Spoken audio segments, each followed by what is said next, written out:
Welcome to this question and answer session with Bruce Thornton, independent consultant and trainer.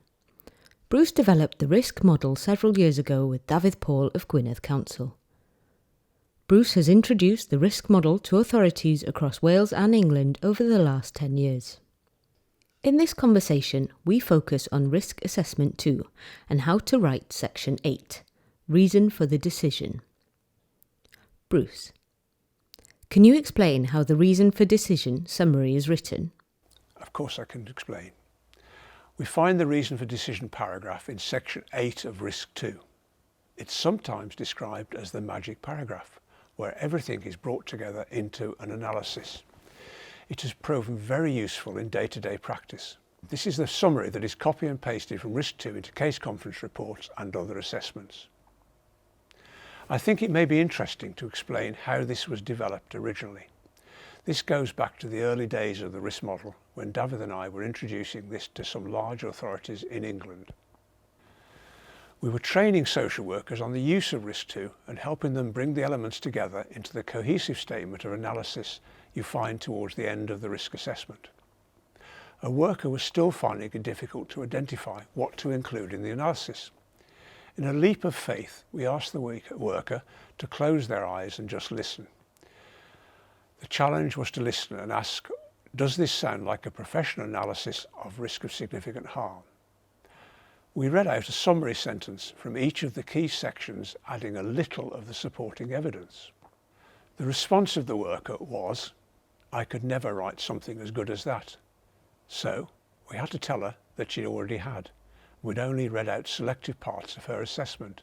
She couldn't believe it. We found this approach was really accessible. I think this touches on something else that using Risk 2 can give workers. It's a confidence in their professional practice. So, by chance, we developed one of the most important parts of using Risk 2, the method of writing the reason for decision summary. It is this summary or magic paragraph that we see copied into case conference reports and other assessments. Of course, by the time you get to Section 8 of Risk 2, you will have gathered and recorded your evidence. The reason for decision statement just brings this together. I think the best way of remembering it is to build it one step at a time, taking a key statement and adding a sentence to qualify it. It starts in Section 1 and takes the finding about parental capacity and then a sentence to qualify it. I consider the parent does not have the capacity to meet this child's needs or protect her from harm. That comes directly from Section 1.1 of Risk 1. An example of qualifying sentence would be, there has been continuous serious substance misuse over 2 years and the mother is incapable, being under the influence of heroin during periods of the day when the child requires supervision and no one else is available to supervise the child. That's what we mean with taking the key statement and then adding a qualifying sentence.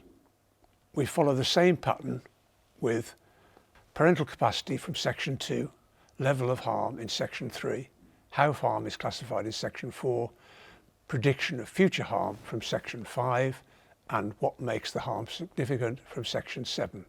Bruce, is there any explanation available for filling these other sections in Risk 2, the ones used to create the summary?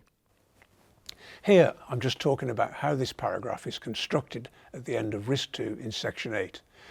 Yes, of course, you'll find a presentation about how to use Risk 2. It takes you through the various sections and also goes into details about building the reason for decision summary. There's also a guidance document available for Risk 2, but we normally suggest that people should also attend a workshop on using Risk 2 so you have an opportunity to make sure you've understood how to undertake the risk assessment. Do you recommend that practitioners attend the workshop before undertaking a Risk 2?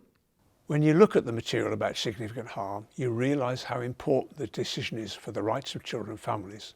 We've always emphasised face-to-face training on using Risk 2. However, these materials may be a good introduction and with professional supervision and practice mentoring will develop a good foundation for assessing risk of significant harm. So yes, we'd recommend a workshop, but no, that doesn't always happen before a worker starts to use it. Having these practice resources helps as well. The section for recording, reason for decision, is a single large text field in Risk 2. How do you practically structure it? The reason for decision section is a large text box. You'll see in the header there are a few prompts about which sections are used for the analysis. It's a large paragraph constructed from 5 sections drawn from parts of the RISC-2 form. For illustration, we use a case example.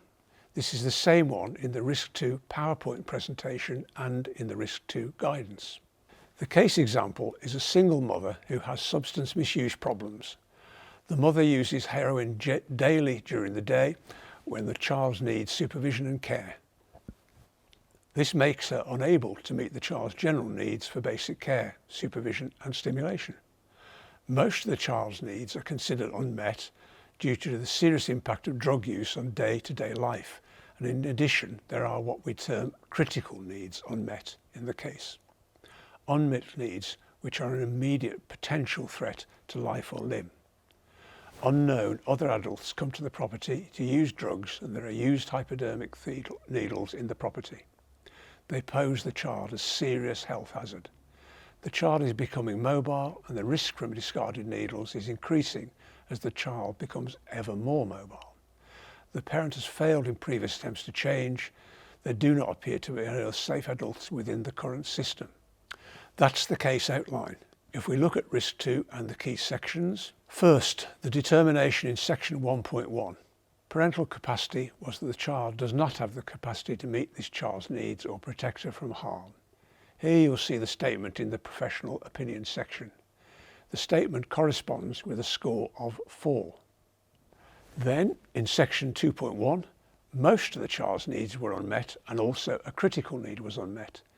You'll see here again this corresponds with a score of 4.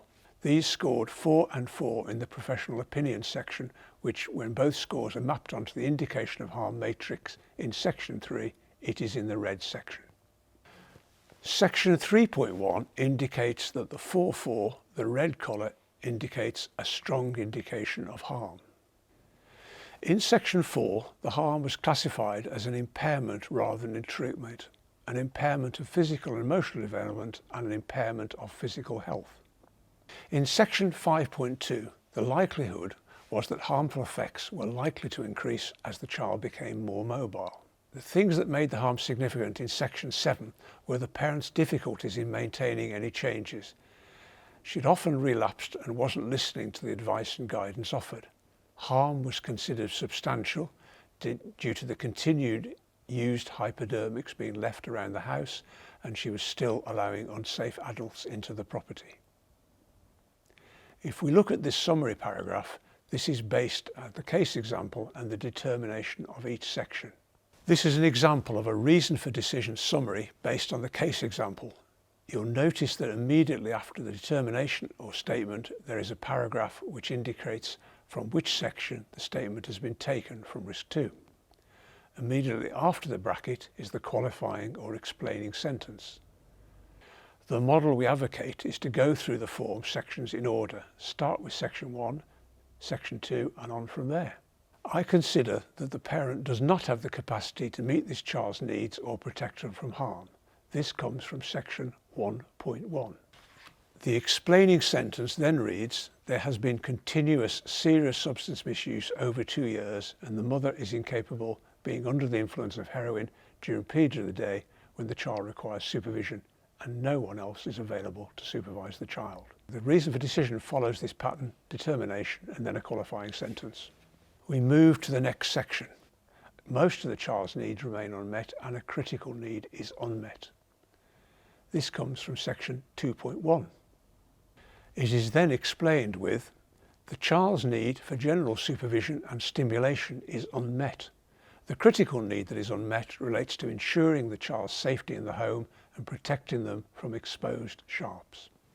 We move to the level of harm, which comes from cross-referring the scores from the professional opinion boxes into the matrix. A score of 4 by 4 gives us a red colour. I consider that there is a strong indication of harm. The matrix is in section 3.1. Next we get to section 4, which classifies the harm based on the definition in section 1 of the Children Act 1989. This harm is an impairment of physical and emotional development and impairment of physical health. In this case, there is no ill treatment, which is sexual and physical abuse, and non-physical abuse, such as hearing the domestic violence between parents. Our prediction of likelihood is sourced from section 5.2 of Risk 2. It predicts that the harmful effects are likely to increase. This is qualified with the statement that this is due to the child becoming more mobile. The last section of this summary is what makes the harm significant. In this case, it reads, I consider that this harm is significant due to the mother's unwillingness to engage with substance misuse services and maintain changes in her behaviour. Changes in behaviour has been brief and she's relapsed twice in 3 months. She does not consistently use the needle disposal unit provided to her to make the home environment safer, or consistently ensure that another safe adult is available to supervise the child. This concludes the breakdown of how the reason for decision paragraph is created from its component parts. Of course, some practitioners may decide to put much more qualifying or explanatory information in the summary. It is a basic minimum framework that lends itself to workers developing their own style. This is the summary paragraph in its entirety without the references. It is recorded within the Risk 2 form. However, some local authorities use this as analysis of the likelihood of significant harm in social work report to child protection conferences or in public law outline processes. That was very clear. Have you seen any difficulties for staff in using this in the different authorities you've worked with? Generally, I hear staff repeating what we heard on that first day with David, a sense of disbelief they could create a professional and clearly presented summary of a risk of significant harm. Of course, you'll get extremes with how this is done. On one extreme, you may find the very minimum being recorded, and other workers include a lot of qualifying information and their statement becomes several paragraphs. One thing I have seen happen over time is staff cutting corners as they become a lot more confident. They create the summary paragraph but may not include the background information of their risk assessment in the Risk 2 form. We need to be careful to give the assessment the level of attention and care as it deserves. I have also seen practitioners who develop such high levels of confidence in doing this, they can use the framework of Risk 2 mentally and create the reason for decision summary in their mind. I've heard it verbalised without having to write it down. Very impressive. This is useful in day-to-day analysis of information, but it must be balanced with keeping good records of important assessments such as this. Thanks, Bruce.